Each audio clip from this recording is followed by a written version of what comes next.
Баршаларыңызға қайырлы күн, менің алтын оқырмандарым, менің каналыма қош келдіңіздер. Сіздермен бірге Меруерт асханасы. Видеомды соңына дейін көріп, қызықты маңызды жерлерін жіберіп алмаңыздар. Сіздермен бірге қыста қызанақты қалай дұрыс сақтау жөнінде бөлісетін боламын. Менде мында бір коробка қызанағымызды тазалап, құрғатып, жуып алатын боламыз. Қызанақты таңдаған кезде міндетті түрде етті жерінен таңдағандарыңыз дұрыс, сақтауға өте жақсы болады. Қызанағымызды дөңгелектеп, шеңбер тәріздес етіп, дәл видеодағыдай турап алатын боламыз. Қыстың қамын жазда ойла деп, сіздерде менімен бірге қысқа дайындалыңыздар. Жаздың соңғы айлары болғандықтан көкөністердің бағалары түсіп жатыр.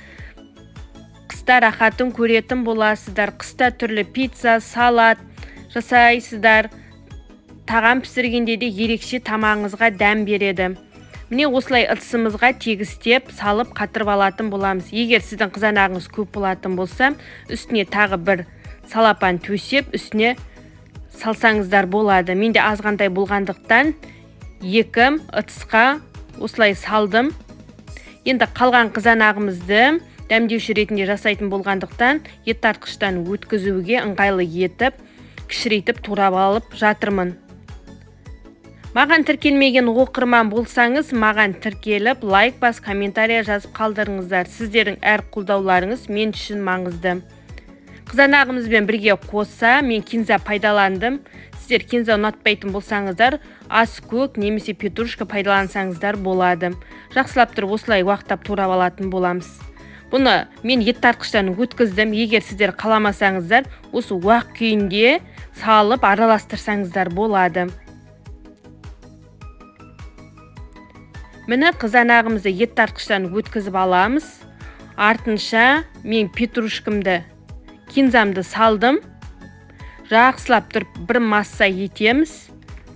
Сіздерде түрлі форма болса, соған құйсаңыздар болады. Мен осындай резиновый формаға құйдым, алуына оңай болады. Міндетті түрде осыны ескерерсіздер. Резиновый форма болған жақсы, алуға өте ыңғайлы болады.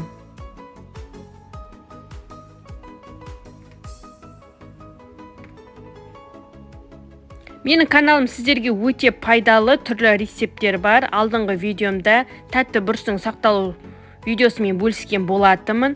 Сіздер қарап, қажеттеріңізге жарасы лайк, комментария қалдырыңыздар. Маған тіркелмеген оқырман болсаңыз, міндетті түрде тіркеліп, қазақша каналдың дамуына үлестеріңізді қосып қойыңыздар. Алдағы уақытта да жақсы рецепт түрлері болады. Мені бақылап, қолдап жүріңіздер. Не біздің дәмдеушіміз дайын болды. Жақсылап тұрып бір келкі массаға араластырып аламыз. Міне осындай резиновый формаға, кекстің формасы, соған құйдым.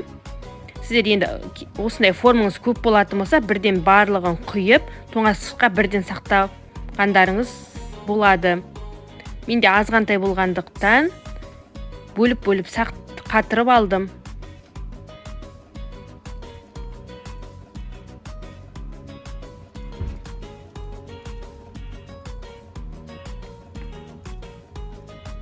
Осы менің видеом сіздерге ұнаған болса, лайк бас, комментария жазып қалдырыңыздар.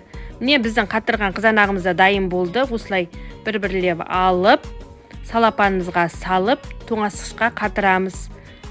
Егер сізде мынандай осындай салапанға да салсаңыздар болады. Тегістеп, бір-біріне жабыспай әдемі болып қатырылатын болады. Міне біздің дәмдеушіміз дайын болды. Сіздерге де ас болсын.